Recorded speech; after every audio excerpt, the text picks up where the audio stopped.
안녕하세요. 사연살롱이에요. 오늘의 사연입니다. 결혼한 지 3년 됐습니다. 12일 우리 아들 돌잔치를 했는데 시어머니의 말도 안 되는 축의금 계산법에 지금 환장할 지경입니다. 결혼한 그 해에 시아버지가 오랫동안 투병하던 병으로 돌아가셨고 남편이 3남매 중 막내입니다. 첫째 형, 둘째 누나 모두 결혼했으나 경제적 사정은 여의치 않습니다. 그 흔한 상조 하나 들어놓은 것도 없고 형제들이 모두 회사도 변변찮아 회사에서도 장례 도움 주는 거 없더군요. 그래서 처녀 때부터 제가 저희 부모님 돌아가실 때 쓰고자 들어놨던 상조 11년 납입, 6년 납입하고 잔금 반 정도 남은 거 상조회사 연락해서 상 치렀습니다. 잔금이요? 당연히 제가 냈죠. 게다가 제 손님 정말 많이 왔습니다. 회사 동료며 친구, 가족, 친척들까지 모두 한 걸음에 달려와 주셨죠. 제가 이 얘기 왜 하냐면 그때 저는 시아버님 돌아가셔서 슬픈 거 외엔 없었습니다. 그저 어머님이 빨리 회복하셨으면 좋겠다 싶었죠. 그렇게 1년 지나고 아이 임신했고 시어머님도 참 좋아해 주셨습니다. 아이 키우면서 서운한 일 한두 가지 아니었지만 각설하고 돌잔치 당일날 시댁에서 시어머니 한 분 오셨네요. 아주버님, 형님네 식구, 코빼기도 안 보이더라고요. 기가 찼습니다. 인원보 중 60명 했는데 신랑 트 손님이라곤 시어머니, 신랑 친구 8명, 회사 동료 11명 해서 총 20명. 그 외엔 모두 제 손님이었습니다. 총 오셨던 분들은 84분이셨고요. 저희 친정엄마는 손주 돌이라고 돌반지 한 돈, 현금 100만 원 주셨고 그 외에 친인척들도 30만 원, 50만 원, 많은 액수가 들어왔습니다. 그래서 돌잔치 계산하고 나서도 꽤 많이 남았고요. 돌잔치 끝나고 집에 와서 어머니께 전화를 드렸죠. 잘 들어왔다고. 근데 대뜸 돈 얼마 벌었냐? 이러대요. 어이가 없어서 잘못 들었나 싶어. 네? 어머니 뭐라고 하셨어요? 그랬더니 얼마나 남겼냐고 하시더라고요. 그래서 아직 계산 안 해봐서 모르겠다. 그게 왜 궁금하시냐고 했더니 남편 손님들이 얼마 있는지를 알아야 자기가 나중에 그 사람들 잔치할 때 신경 쓸 거 아니냐고 하대요. 시어머님 돌반지 한 돈 해주신 것 말곤 없었고요. 신랑 친구들도 다들 10만 원씩 했고 회사 사람들은 5만 원, 10만 원 했더라고요. 더군다나 형제들 먹고 살기 바쁘다고 안 오셨고 봉투도 안 들려보냈네요. 울 신랑 돌잔치 내내 표정 관리가 안 되더라고요. 아무튼 어머님께 대략 200만 원 정도 남편 손님들 쪽에서 들어온 것 같다 얘기했죠. 저보고 이름이랑 얼마 했는지 적어서 문자로 보내라 하더군요. 그게 왜 궁금한지 도무지 이해는 안 됐지만 시키는 대로 적어서 보냈죠. 총 175만 원이더라고요. 문자 받고는 다시 전화 와서는 왜 이것밖에 안 되냐? 봉투 이름 다 확인했냐? 내가 본 아는 얼굴만 4, 50명은 되더라 하시더라고요. 신랑 쪽으로 들어온 건 그게 다라고 했더니 한숨 한번 푹 쉬시고는 알겠다고 전화번호 보낼 테니 월요일날 송금하라고. 전 진짜 제가 헛소리 들은 줄 알고 네? 뭘 송금해요? 이랬더니 그때부터 다다다다 쏴 붙이시더라고요. 당연한 거 아니냐고. 내 아들 손님이고 내 손주 때문에 들어온 돈인데 네가 가지려고 했냐고. 사람이 양심 좀 있으라고. 내가 먼저 전화하기 전에 전화해서 얼마 들어왔다. 이 돈 어떻게 할까요? 물었으면 좋은 게 좋은 거라고. 니들 그냥 쓰라고 했을 텐데 지금 너 하는 꼬라지 보니 주고 싶지 않다고. 그 돈 다 내놓으라고 하는 거예요. 빡치더라고요. 그래서 저도 쏴 붙였어요. 그럼 어머니도 아버님 장례식 때 제 손님 앞으로 들어온 돈 정산해 주시라고. 그거 어차피 제가 그분들 경조사에 갚아야 되는 돈인데 어머님이 가는 건 말도 안 되지 않냐고 하니 대성통곡을 하고 우시네요. 나 참. CM이 돈 없다고 무시한다느니 시댁을 우습게 알아서 막 간다느니 지네 친정에 돈 좀 있다고 사람 깔본다느니 별소리를 다 하시더니 돌반지 내놓으래요. 알겠다고 월요일날 택배로 보낸다고 하니 지금 당장 들고 오라. 난리가 나서 신랑 보고 가져다 드리고 오라고 옷 입혀서 반지 들려 보냈습니다. 남편 시댁 도착하자마자 전화 와서 잘못했다고 빌어야지 어디서 버르장머리 없이 반지 갖다 주라고 남편을 보냈냐고 욕을. 어머님께 신랑 바꿔달라고 해서 신랑 받자마자 어머님도 들으라고 아주 큰 소리로 이혼하자고 너 같은 놈이랑 못 살겠다고 어디서 그 거지근성이냐고 소리 지르고 전화 끊었네요. 남편놈 3시간 있다 기어 들어와서는 아무 말 없이 옷 갈아입고 자네요. 안 그래도 형제들 돌잔치 코빼기도 안 베고 친구 동료들 많이 안 와서 속상할 텐데 애꿎은 신랑이 다 뒤집어 쓰고 병신돼 버렸네요. 젠장, 그 175만 원 먹고 떨어지라고 줘버릴 걸 그랬단 생각이 드는 짜증나는 밤이었어요. 이렇게 글 써놓고 침대에 누워 눈만 감았는데 잠이 오겠습니까? 그래도 내일부터 다시 돌쟁이 아기랑 정쟁을 치르려면 자야 된다고 최면을 걸고 있었는데 제가 잔다고 생각했는지 신랑이 쓱 일어나 거실로 나가더라고요. 지질이 궁상맞게 새벽 4시에 소주 꺼내 식탁에 앉아 올리고 있더라고요. 누가 뭐래도 내 신랑인지라 쫓아가서 손을 잡았죠. 하고 싶은 얘기 있음 하라고. 겁나 쪽팔린대요. 벙어리 된 것처럼 한마디도 못하겠다고 미안하단 말도 안 나온대요. 엄마가 돈 욕심 남다르단 건 알고 있었지만 이 정도일 줄은 몰랐다고. 시댁 가서 엄마한테 왜 그러냐고 화내니까 엄마가 별이 별불만을 다 쏟아내시더래요. 그 불만이 뭔지 한번 드러나 보자니까 신랑이 얘기를 하더라고요. 시아버지 돌아가시고 나서 매월 용돈 보내지 않은 것, 추석 설날에 용돈만 주고 음식값은 따로 챙기지 않은 것, 애 낳고 산후조리 해준댔는데 기어코 산후조리원 들어간 거, 친인척 경조사 얘기해도 돈 보낸다는 소리 없었던 것 등 모두 돈에 관련된 거더라고요. 특히 용돈 부분 참. 이래서 사람이 세상에서 제일 무섭다고 하나 봐요. 제가 신랑 연애할 때 닭달해서 시아버지 보험을 하나 들어놨어요. 그 보험 들어놓은 거에서 사망보험금 5천만 원이 나왔거든요. 수익자가 신랑이었지만 시어머니가 살아계시고 아버님이 생전에 투병하시느라 살던 집도 팔고 전세로 살고 계신 게 안쓰럽고 해서 그 돈 다 갖다 드리라고 아버지 목숨값 당신이 가는 거 아니라고 했거든요. 어머니 드렸는데 그때 형이랑 누나랑 틀어졌어요. 왜 자기네들이랑 상의 한마디 없이 어머니 줬냐고. 우리 신랑 저랑 7년 연애하고 결혼해서 3년째 살고 있으니 저 이 사람 10년 봤거든요. 착해서 삽니다. 병신 쪼다같이 착해서요. 지가 손해봤음 받지 남들한테 쉬는 소리 못해요. 안 해요. 그래서 악역은 모두 제 몫이네요. 빙신이 형 누나들한테 한마디도 못하고 사과하고 왔다길래 불같이 화가 나서 제가 뒤집었습니다. 그 돈 우리 신랑 앞으로 나온 돈이다. 당신들이 누굴 주던 무슨 상관이냐고. 그런데요. 어머님이 그 돈 5천 첫째 아들 사업자금 되셨더라고요. 목숨 걸고 나쁜 년들 각오하고 뒤집었는데 어머니가 홀랑 돈 갖다 줘버리니 제가 열이 받겠습니까 안 받겠습니까? 그 뒤로 용돈 끊었고 그 밑으로 줄줄이 있는 멍멍이 소리 씨부리던지 말던지 한쪽 귀로 쭉쭉 빼면서 살았어요.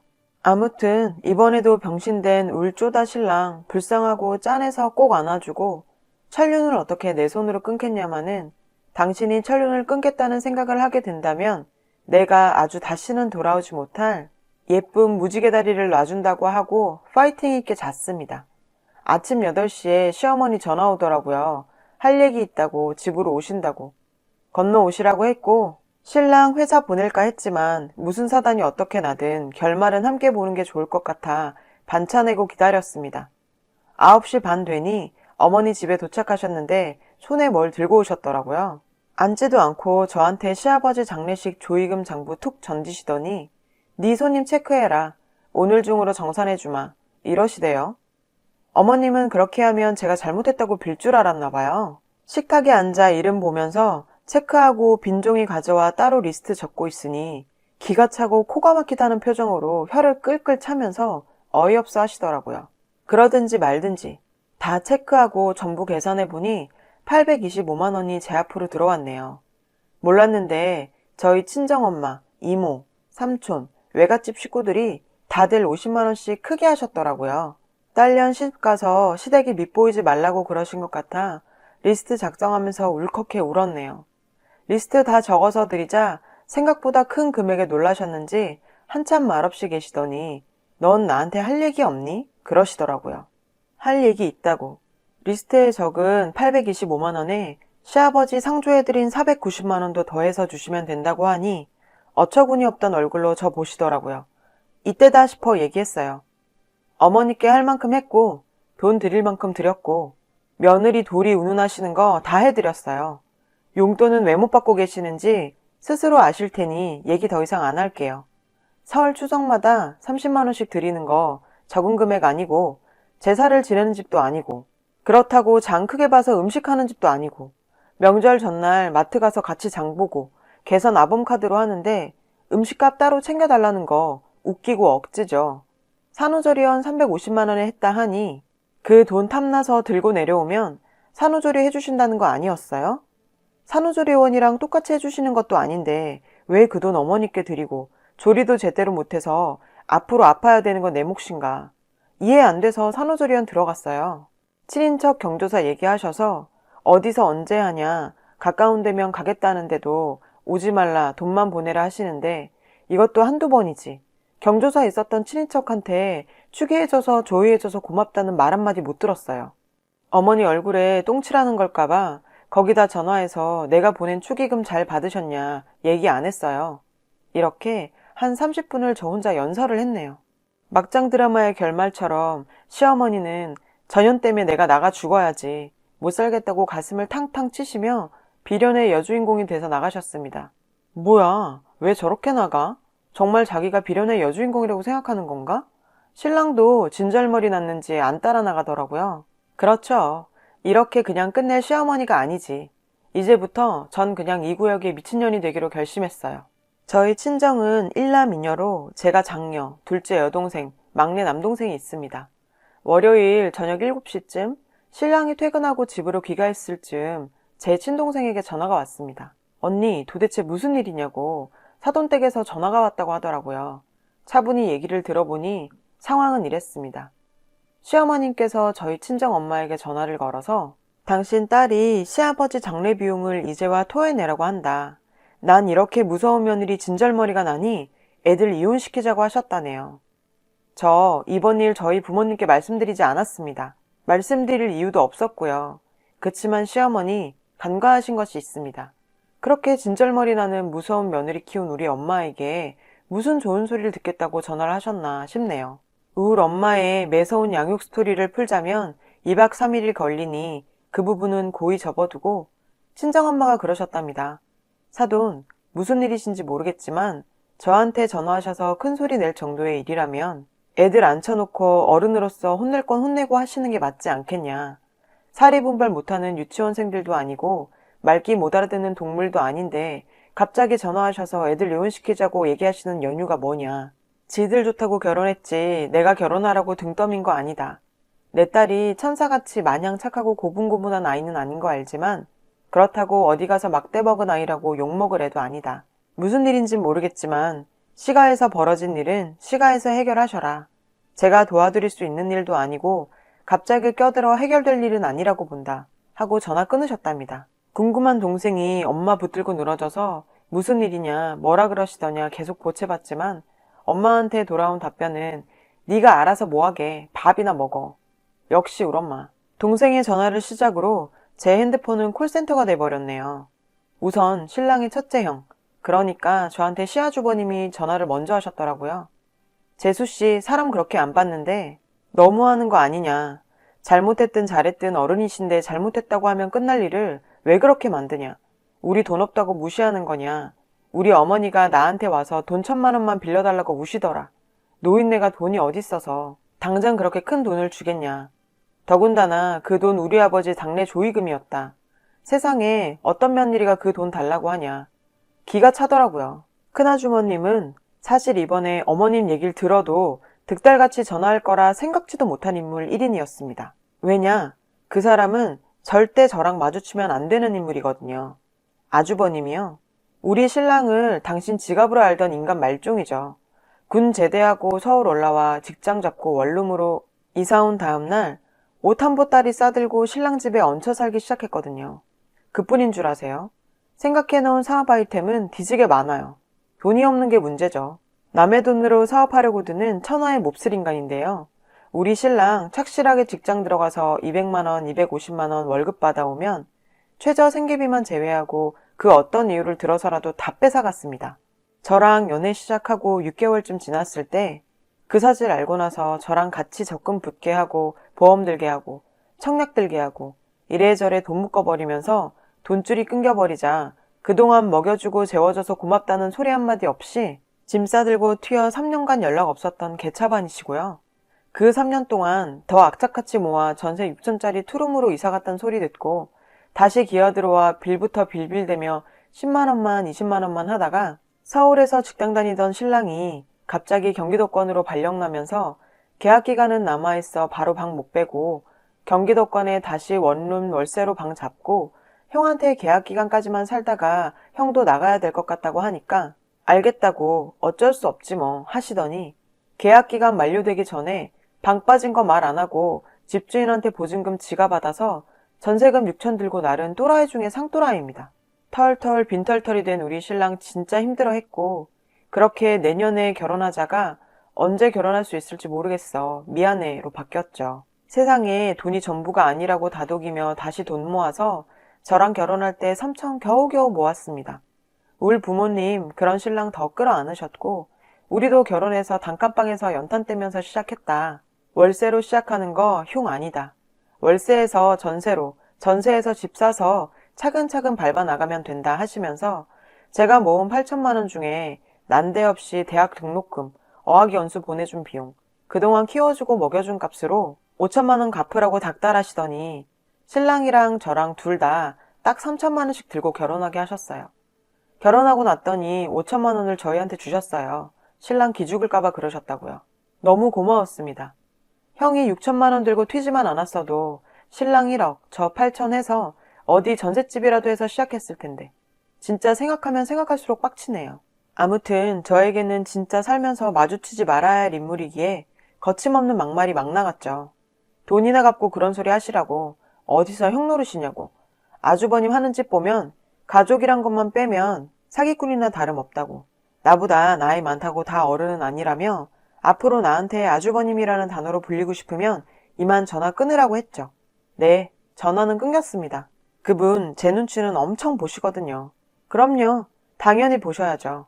동생 돈을 지금까지 1억을 해서 드셨을 텐데 가족이라는 미친 이름을 내세워서 갚지도 미안해하지도 않는데 눈치라도 봐야지 당연한 거 아니겠습니까? 저에겐 전화해서 좋을 거 없다고 판단했는지 신랑 전화가 울리기 시작하더라고요. 제가 잽싸가 빼앗아 전원을 꺼버렸습니다.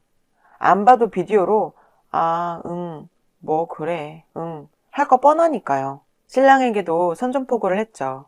나 당신 10년 봤어. 10년 본 동안 오늘이 최악이야. 지금까지 당신 식구들한테 지갑 취급당하면서 돈 뺏기고 산 거 당신 인생이니 뭐라 안 할게. 그치만 인젠 달라. 나랑 아들내미 생각해서라도 그따위로 살지 말자. 남한테 피해주지 말고 피해받지도 말고 살자. 했더니 고개를 끄덕끄덕 눈물이 한 바가지 고였더라고요. 신랑 전화기가 꺼져서인지 제 전화로 전화가 걸려오는데 와, 둘째 아주버님이더라고요. 차남댁 왜 그랬는지 모르겠지만 불쌍한 어머니 생각해서 그냥 넘어가라.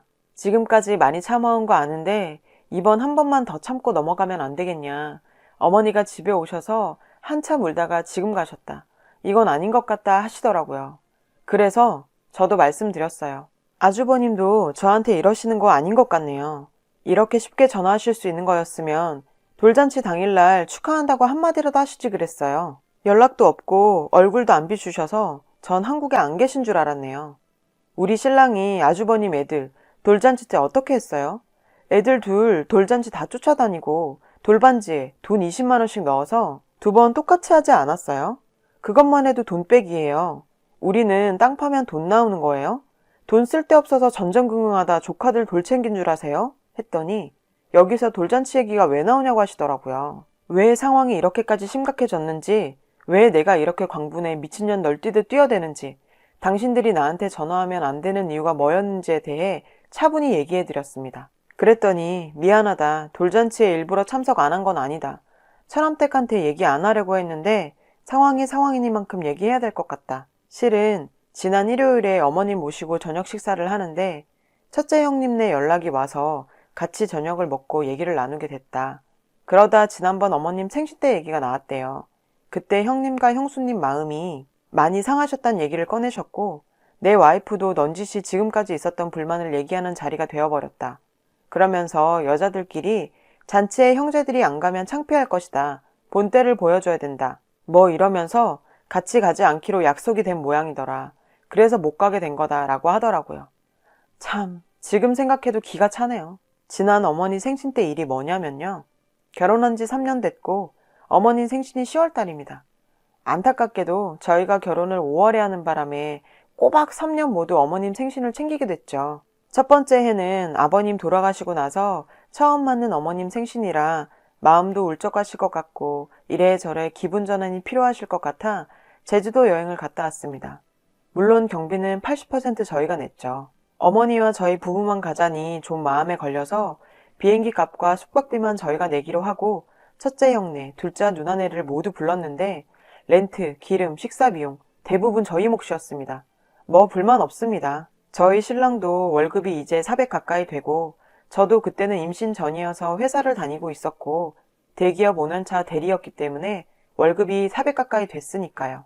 둘이 합쳐 800 벌어댔는데 그깟 가족 행사 한 번 못 쏘냐 하는 심정으로 베풀었습니다. 두 번째 해 어머니 생신 한 달 앞둔 추석 모임 자리에서 첫째 형님이 물어보시더라고요. 이번엔 우리 여행 어디로 가? 라고요. 석 달 뒤 출산을 앞두고 있었고 여행은 무슨? 이라는 생각에 그냥 밥이나 먹자고 했어요. 물론 어머니께는 현금 100만 원 따로 드리면서 생신 때 같이 어디 바람이라도 쐬러 나가야 되는데 출산을 앞둬서 그러지 못해 죄송하게 됐다며 아기 낳고 또 놀러 가자고 살랑거렸죠. 저희가 100만 원을 드리면서 어머니가 내심 첫째와 둘째에게 너희는 뭐 없냐? 라는 식으로 얘기를 하셨고 그 부분 때문에 내년엔 따로 하지 말고 돈 모아 하자고 들들 볶더라고요. 어려운 거 아니었고 알겠다고 내년부터 같이 하자 하고 넘어갔습니다. 세 번째 해, 올해 생신이네요. 첫째 아주버님이 어머니께 생신 선물로 뭘 드렸으면 좋겠냐고 물어보자 안마기가 갖고 싶다고 하셨다고 카톡으로 모두 소환을 하시더라고요. 자기가 알아봤는데 바디땡땡에서 나온 안마기가 200만 원 정도 하더라. 이게 제일 좋다는데 기왕 사드리는 거 이거 사드리면 어떻겠냐. 뭐 따로 알아보는 것도 귀찮았고 알겠다고 그걸로 하자고 모두 동의했습니다. 그랬더니 그 다음 질문이 참 어처구니 없더군요. 막내야, 너네 집에서 얼마 할 거야? 라고 묻더라고요. 제가 지금 무슨 말씀하시는 거예요, 아주버님? 얼마를 하다니요? 200만 원 n분의 1에서 내는 거 아니었나요? 라고 물었습니다. 아주버님이 그러시더군요. 막내네 집은 경제적 사정이 괜찮으니 조금 더 부담을 해줬으면 좋겠다고. 그러면서 아주 재빠르게 둘째네는 얼마 할 수 있냐고 하더라고요. 한참 뒤 둘째 누나 30만 원이라고 하대요. 그러더니 첫째 형님이 우리 집도 여유가 별로 안 돼서 30만 원 똑같이 맞출게 라고 하시더라고요. 나 참, 이게 무슨 말이야 방구야 싶더라고요. 그럼 200만 원대 안마기에서 60만 원 제외하면 140만 원이 넘는데 그걸 우리 집에서 다 부담하라는 소리냐? 라고 했더니 묵묵부답. 됐다고 장난들 그만하시라고 우리도 돈 없다. 애 낳고 현재 신랑 외벌이로 산다. 월세로 시작해서 2년 지나 아기 낳고 겨우 전셋집으로 이사 왔다. 탈탈 털어야 10원 한 장 없으니 똑같이 n분의 1 할 거 아니면 안마기는 사지 말자. 그냥 똑같이 30만 원씩 어머니께 현금으로 드리던가 아니면 90만 원대 안마기로 알아보는 게 좋겠다. 얘기하고 전 단체 카톡방을 나왔습니다. 더 볼 것도 없었고 알고 싶지도 않았으니까요. 그런 제 행동이 첫째 형님, 둘째 형님에게는 아주 싸가지가 지천으로 없는 올케였나 봅니다. 아무튼 시어머니의 생신은 그냥 30만 원씩 각자 드리는 걸로 마무리됐습니다. 그때 앙금을 돌잔치로 대받아 치셨다는 얘기였죠. 둘째 아주버님께 다시 전화드린다고 말씀드리고 우선 전화를 끊었습니다. 그리고 신랑을 앉혀놓고 얘기했죠. 난 계속 이렇게 병신처럼 못 살겠어. 니네 집 식구들 거지근성 정말 지긋지긋해. 베풀어주면 고마운 줄 모르고 더 달라 더 달라. 나는 돈 찍어내는 기계를 집에 두고 살아?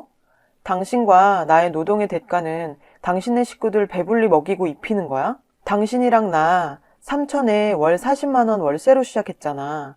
2년 월세로 사는 동안 우리 얼마나 힘들고 이를 악물고 살았어? 둘이 마트에 가서 스팸 3개짜리 묶음 살까 말까 10분 고민했던 거 기억 안 나? 우린 그지같이 살아도 공경할 건 공경하고 베풀 건 베풀고 살아야 된다고 생각해서 시댁에 할 만큼 했어. 그렇다고 받을 거 받았어? 시어머니 손주 새끼 태어났다고 돈 10만 원도 안 줬어. 시댁에서 받은 거라곤 둘째 형님네가 사가지고 온 베네저고리 2개였지. 난 그래도 감사했어. 비록 내가 지금까지 형제들은 돈 때문에 눈 흘기며 살아도 애들이 무슨 죄냐 싶어서 첫째, 둘째, 조카 새끼들 어린집 가고 유치원 가고 초등학교 들어간다고 때때마다 10만 원씩 20만 원씩 책가방 사주라고 드렸던 돈, 명절 때마다 쥐어줬던 용돈, 잔치 때마다 쫓아다니면서 부었던 돈, 나한테 고이 되돌아올 거라 생각하진 않았지만 적어도 그 사람들이 고마워하면서 살 거라 생각했지. 근데 아니야. 이게 뭐야? 대체 어디까지 해야 되는 거지? 라고 다다다다 떠들어대던 내 얘기 한마디 반박 없이 듣던 신랑이 아무 말 없이 핸드폰 전원을 켜더라고요. 그때 신랑 눈빛을 보고 알아챘습니다. 아, 이제 내 할 몫은 다 했구나. 마무리는 신랑이 알아서 하겠구나. 시어머니께 전화를 건 신랑이 딱 한마디 하더라고요. 어머니, 그동안 키워주셔서 감사했습니다. 앞으로 건강하시고 이제 막내 아들은 없다고 생각하고 사세요. 그리고 전화를 다시 끄더라고요. 물론 곧바로 저한테 시어머니 전화가 왔죠. 신랑이 제 핸드폰을 가져가 전원을 꺼버렸습니다. 신랑 월차 내고 오늘 하루 쉬었어요. 전쟁 같은 월요일을 보내고 오늘은 아침 일찍 새 식구 옷 챙겨서 입고 차 끌고 나와 드라이브도 하고 외식도 하고 춥지만 동물원 돌아다니면서 사진도 찍었네요. 그치만 느낀 점은 돌쟁이 애 데리고 밖에 돌아다니는 건 할 짓이 아니라는 거. 집주인에게 연락했습니다. 죄송하지만 계약 기간 다 못 채우고 이사 가야 할 것 같다고. 부동산에 집 내놔달라고 말이죠. 오늘 전화번호를 둘 다 바꿨습니다. 연락 끊고 살려고요. 그리고 당분간 저랑 아기는 친정에서 지내기로 했습니다. 속이 정말 후련합니다. 30년 넘게 같이 살아온 식구들의 손을 놓는다는 거, 그거 유쾌한 일은 아닙니다.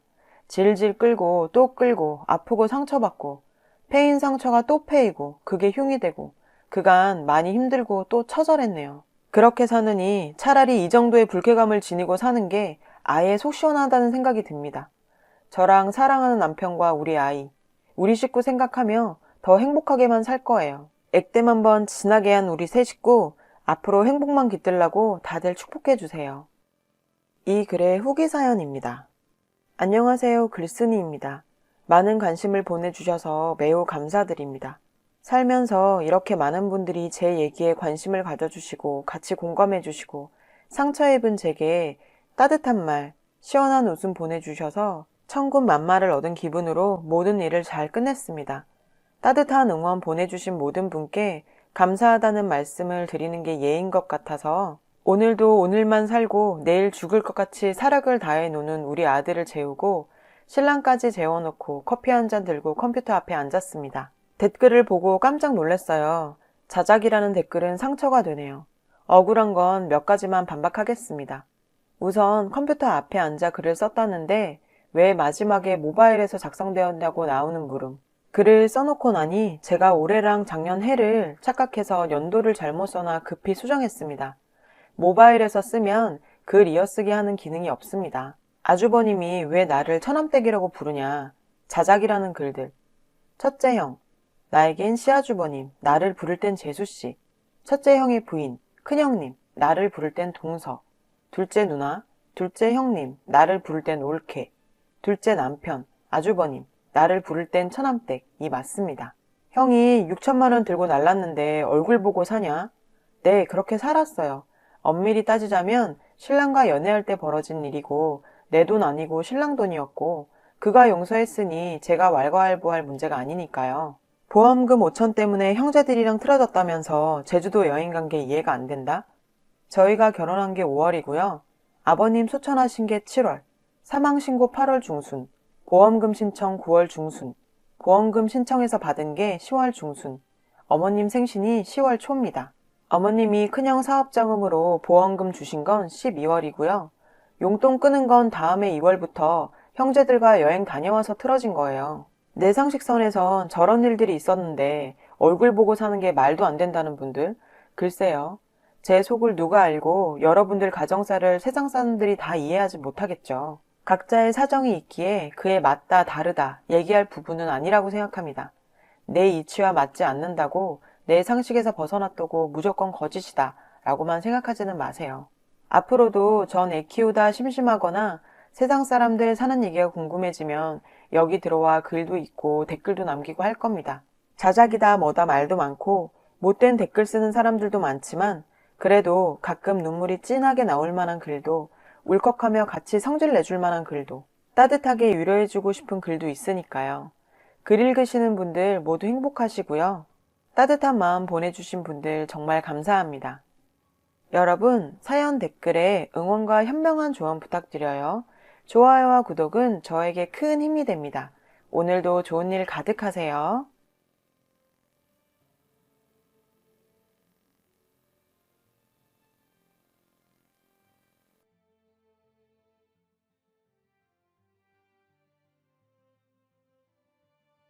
안녕하세요. 답답한 마음에 조언을 구하고자 처음 글을 써봅니다. 어딘가에 제 고민을 써보는 게 처음이라 정리하는 데 미흡한 점 이해해 주세요. 저는 26살이고 남자친구는 30살입니다. 21살 때 대학에서 남자친구가 복학하면서 알게 됐고, 그때는 그냥 두루두루 친한 그런 사이였는데, 졸업하고 취업 후 다 같이 모인 자리를 계기로 연락을 주고받던 것이 인연이 되어 연인이 된 지 2년이 됐어요. 작년 중순부터 결혼 얘기가 오고 가서 상견례까지 마치게 되었습니다. 그런데 정말 인연이라 생각하고 이 사람이라면 결혼하고 싶다라고 생각했던 인연이란 세월이 지난 2달 동안 점점 산산조각 나기 시작하는 것 같습니다. 연봉이 중요하다고 생각하지는 않지만 종종 다른 글들을 보다 보니 읽는 분들이 조언이나 충고를 여러 각도로 해주시는 데 도움이 되는 것 같아서 적어요. 남자친구의 연봉은 세금 제외 3,800 정도 되고, 저는 남자친구와 사귄 지 얼마 안 됐을 때 다니던 회사가 적성에 맞지 않아 그만두고 아빠가 갖고 계신 건물 상가에서 카페를 운영하고 있습니다. 이것저것 다 제하고 나면 월 평균 800만 원 정도 돼요. 아빠가 세를 따로 받지 않으셔서 용돈으로 따로 드리는 게 도리라고 생각해서 한 달에 부모님 용돈은 100만 원 정도 드리고 있어요. 제 딴에는 그동안 키워주시고 카페 여는데 도움 주시고 한 것 보면 적게 드린다고 생각하고 있어요. 남자친구는 전공 살려서 취업을 했던 거고 자기 일에 대한 자부심이 강한 편입니다. 그래서 제가 같은 계열 타 회사에서 일하다가 그만둔 것에 대해서 무척 아쉬워했어요. 잔소리 아닌 잔소리를 1년 정도 하다가 카페벌이가 그럭저럭 괜찮은 것을 알게 되곤 그 이후로는 별말 안 합니다. 꼭 수입 때문은 아니고 제가 별로 전공을 적성에 맞지 않아라 했던 것을 감안하면 자기도 그렇게 선택했을 것 같다 하는 입장이랍니다. 남자친구는 퇴근하고 제 마감을 기다리느라 거의 카페에 매일 와서 기다리는 편이고, 그래서 저희 부모님이 카페에 놀러 오실 때마다 자주 마주쳐서 저희 부모님과 남동생과도 가깝게 지내는 편입니다. 저는 남자친구네 부모님이 다른 지역에 사셔서 뵌 적은 없었고 짧게 통화만 해봤었고요. 저는 8천만 원 정도 있고 남자친구는 5천만 원 조금 넘게 모았습니다. 제 부모님은 필요하면 가능한 만큼 도와주신다고 하셨고, 남자친구 부모님은 얼만큼 도와주실지 모르는 상황이라고 하기에 제가 혹 도움을 못 받더라도 그냥 우리 돈 8천, 5천 합쳐서 작은 전세부터 시작하자라고 했던 상황이었습니다. 남자친구도 그러자고 했고요. 그렇게 마음 맞는 사람, 인성된 사람 만나서 행복하게 결혼한다고 생각했습니다. 2년 만나는 동안 서로에게 부담 주지 말자며 데이트 통장 만들어서 꾸준히 더치페이 했고요. 데이트할 때 기름값도 그걸로 계산했어요. 둘 사이에 돈 문제로 마음 쓸 일 없으니 남자친구도 저에게 크게 화낸 적도 없고, 남자친구가 술 마시고 친구 만나는 걸 즐기는 편이 아니기 때문에 저도 크게 화낼 일 없이 마음이 잘 맞았습니다. 여튼 최근 들어 마음이 어긋나기 시작한 일은 제 남동생이 가고자 하는 과가 조금 먼 곳에 있어서 통학하기엔 힘들 듯 싶고, 자취나 기숙은 본인이나 부모님 다 내켜 하지 않았기 때문에 부모님이 남동생에게 자동차를 사주려고 했습니다. 저도 졸업 선물로 차를 선물 받았는데 회사 다닐 때 끌고 다니다가 카페 차린 후에 집하고 카페가 10분 거리 남짓이라 거의 끌고 다니지 않았어요. 그래서 남동생한테 너가 학생이라 자동차세 낼 능력도 없으니까 사지 말고 그냥 제 차를 끌고 다니라고 했습니다. 남동생도 그러겠다고 해서 작년 말부터 제 차를 가지고 끌고 다니는 상황이었어요. 어느 날 제가 지갑을 두고 와서 남동생이 나오면서 가져다 줬는데, 제가 마감 준비를 하고 있을 때 남동생이 앞에 차를 세워두고 들어와서 남자친구와 인사하고 지갑 전해주고 갔습니다. 남자친구가 밖을 쳐다보더니 동생이 너 차 끌고 다니네 하길래 나 차 잘 안 끌어서 쟤 줬어. 학교 멀잖아 했어요. 이날은 별말 없더라고요. 그러고 나서 상견례할 식당 예약하고 둘이 저녁 먹었는데 아무래도 상견례 날 부모님이 결혼자금 도와주신다고 구체적인 얘기를 하실 것 같은 거예요. 그 전에 제가 먼저 남자친구와 의논을 해야겠다 싶어서 결혼자금 얘기를 꺼내자 남자친구가 먼저 얘기하더라고요. 부모님께서 5천만 원 도와주시기로 하셔서 1억 맞춰온다고. 그러니 저도 1억에 맞춰왔으면 좋겠다고요. 그래서 집에 가서 얘기해보겠다고 했어요. 근데 갑자기 남자친구가 그래도 내가 너보다 3천만 원 더해가는 거야. 넌 마이너스 3천이니까. 이러더라고요. 뭔 소린가 싶어서 뭐가? 했더니 너 남동생한테 너 차 준다며. 그럼 너 자산에서 마이너스 3천 정도 해야지 하는 겁니다. 순간 기분이 상해서 그럼 남동생한테 차 안 주고 그냥 내가 가져올게 했더니 어차피 차 안 끌잖아 하고 되묻더라고요. 뭐 어쩌라는 건가 싶어서 그냥 주차장에 두고 가끔 필요할 때 타지 뭐 했더니 그럼 그 차 내 여동생 주자 하는 겁니다. 딱 저 말 듣자마자 머릿속엔 이게 뭔 개소리지? 라는 생각밖에 안 들어서 먹던 젓가락 내려놓고 뒤로 앉아 기대서 가만히 있었어요. 그러니까 왜 정색을 하고 그래? 난 내 차 가져가잖아. 그러니까 너 차 내 동생 주자고 하며 애교 같지 않은 애교 부리면서 말하는데 그때까지도 그냥 개가 짖는 것 같았습니다. 그래서 아무 말 안 하고 가만히 있다가 오빠 산수 잘 못해? 라고 퉁명스럽게 말했더니 자기도 젓가락 내려놓고 정색하면서 넌 산수 잘해서 그렇게 계산적이냐고 하더라고요. 한 번도 그런 적이 없던 사람이라 머릿속이 멍해졌습니다. 그래서 내 차를 내 동생 주면 마이너스 3천이고 네 동생 안 주면 계산적인 거냐? 했더니 자기한테 니라고 했다고 꼬투리 잡고 늘어지더라고요. 더 있어봤자 크게 싸울 것 같고 너무 열받아서 일어나자 하고 나와서 택시 타고 집으로 와버렸어요. 전화 오는데 다 안 받고 집 앞에서 내렸더니 아파트 단지 앞에 서 있더라고요. 자기가 잘못했다고 그냥 동생 차 주고 싶어서 억지 아닌 억지 부렸다며 자기도 억지인 거 알면서 때 한 번 써봤다고 잘못했다고 사과했어요. 그동안 그런 적도 없던 사람이고 하니 그냥 순간적으로 그랬나 보다 하고 넘겼죠. 생각하니까 이때부터 기미가 보였던 것 같아요. 그때 그냥 넘어가는 게 아니었는데. 여튼 그러다가 상견례 날이 돼서 상견례를 하게 됐고 오빠 부모님께서 생각보다 많은 예단을 바라셨어요. 저희 부모님과 이야기하는 과정에서 갑자기 하시는 말씀이 딸이 지금이야 돈벌이가 좋다고 들었는데 뭐 자영업이라는 게 언제 자빠질지 모르는 거잖아요 하시더라고요. 자빠진다니. 참 단어 선택이 듣기 그랬습니다. 저희 엄마께서 한 성격 하시는 데다가 제 얘기를 그렇게 하시니 기분이 상하셨는지 월급 받는 사람도 앞일은 모르는 거 아닌가요 뭐 하고 받아치셨고 그 후로 상견례 분위기는 그냥 겉도는 웃음뿐 그리 좋지 않은 분위기로 이어져서 할 이야기만 하고 서둘러 마치고 나왔어요. 그날 집에 가니 남자친구한테 전화와서 장모님 너무하신다. 아무리 그래도 어떻게 우리 부모님 앞에서 나 무시하는 거나 다름없는 말을 그렇게 하시냐. 우리 엄마가 얼마나 속상했는 줄 아냐? 하더라고요. 전 뭐 좋아왔답니까? 어이가 없어서. 아 그래? 어머님 속상하셔서 어떡해. 우리 엄마도 면전에서 자빠진다는 소리 들으니 부모된 심정으로 속상하셔서 그러셨나 봐. 했더니 저보고 아무리 그래도 그건 아니랍니다. 이번만큼은 장모님이 경우에 지나치셨다고요. 짜증나서 그냥 내일 다시 이야기하자고 끊었습니다. 자기네 가족만 소중하고 저희 가족은 하대하는 것 같은 느낌이 자꾸 들고 생각에 생각이 꼬리를 물다 보니 돈에 관한 생각도 자연스럽게 들더라고요.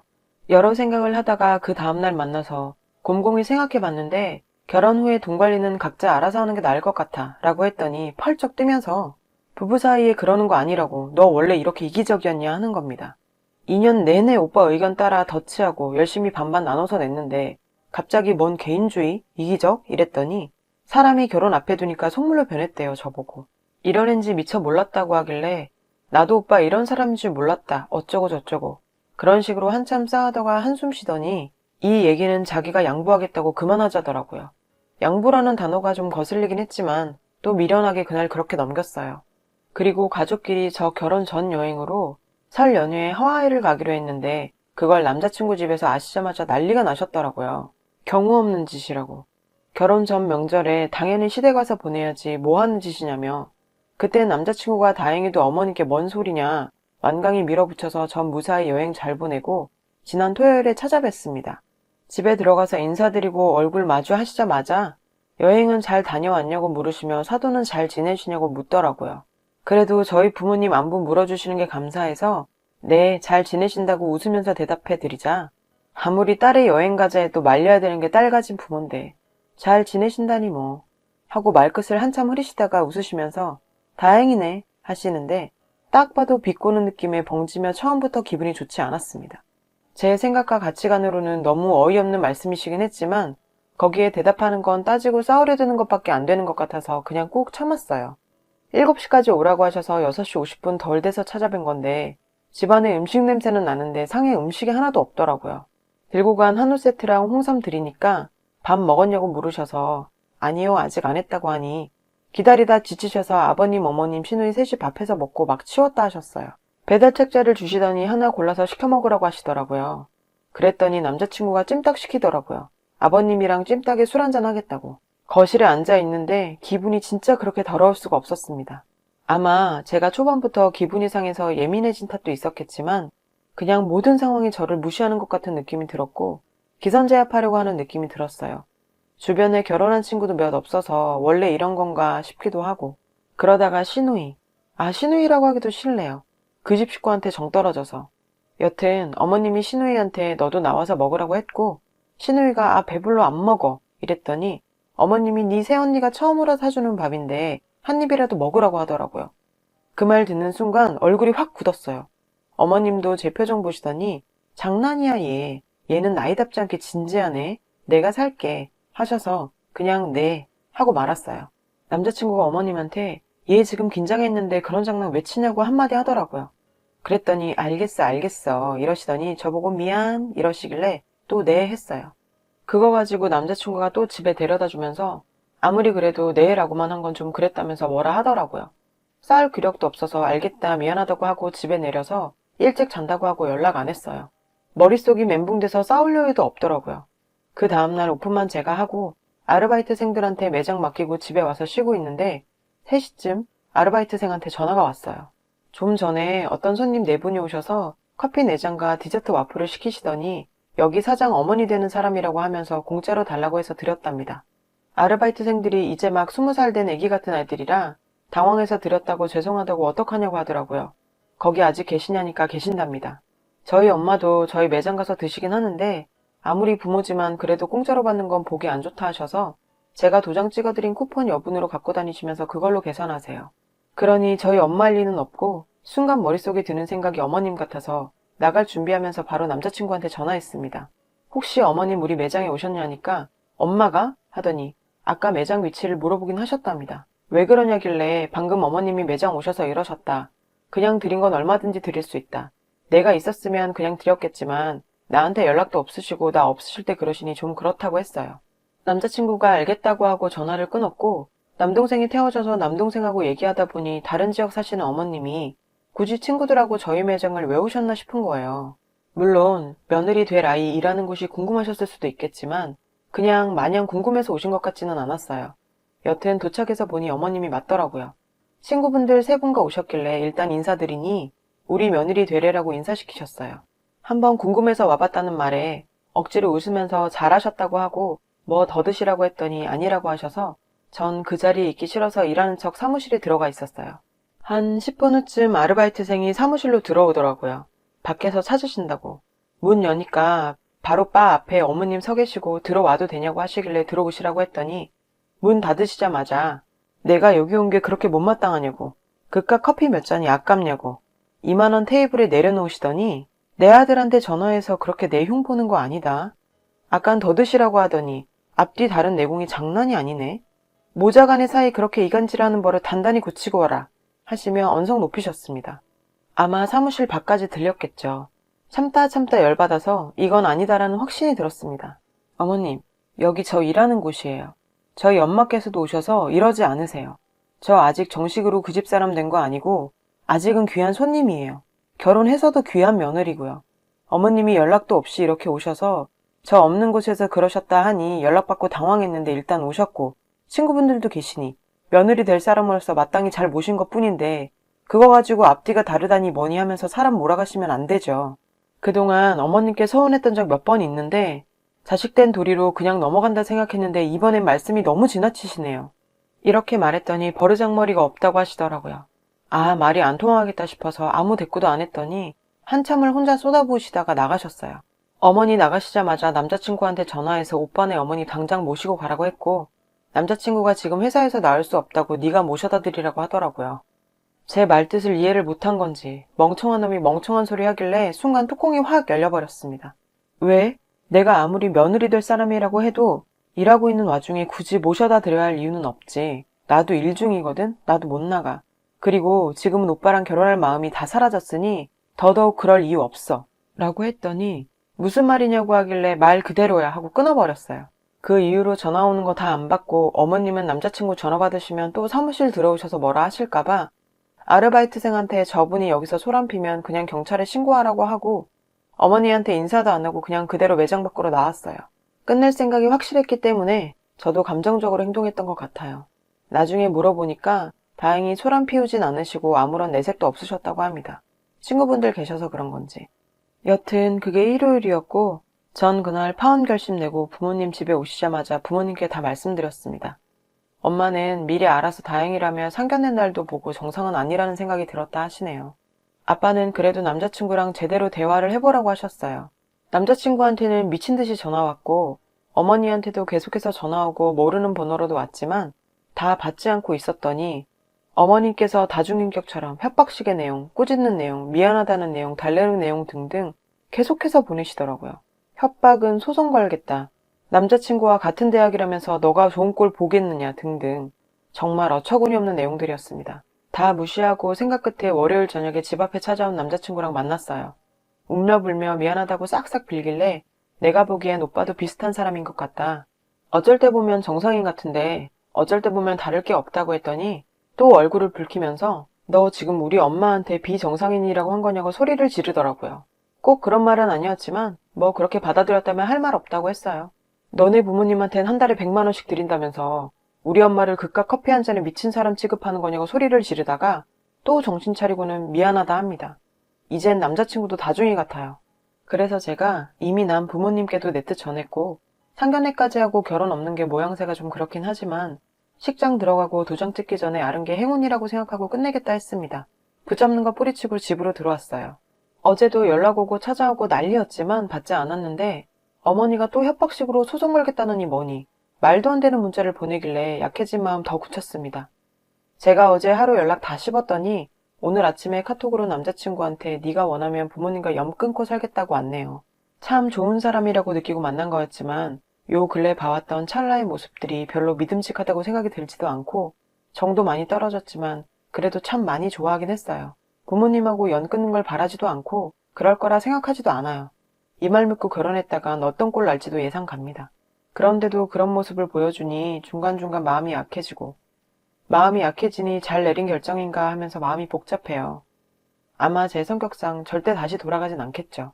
수백 번 생각하고 내린 결정이고 확고하게 마음 먹었다 생각했는데 무자르듯 한 번에 자르는 게 아닌지라 마음 약해지는 제 자신이 참 한심하네요. 시어머니는 포기 안 하시고 매장으로 찾아온다니 뭐니 계속 연락 옵니다. 망신살 뻗치게 해준다니 뭐니 하는데 경찰 불러서까지 해결을 봐야 하는 건지 그냥 쉽게 놓아줄 것 같지는 않고 참 2년 동안 뭐 한 건가 싶네요. 여러분, 사연 댓글에 응원과 현명한 조언 부탁드려요. 좋아요와 구독은 저에게 큰 힘이 됩니다. 오늘도 좋은 일 가득하세요.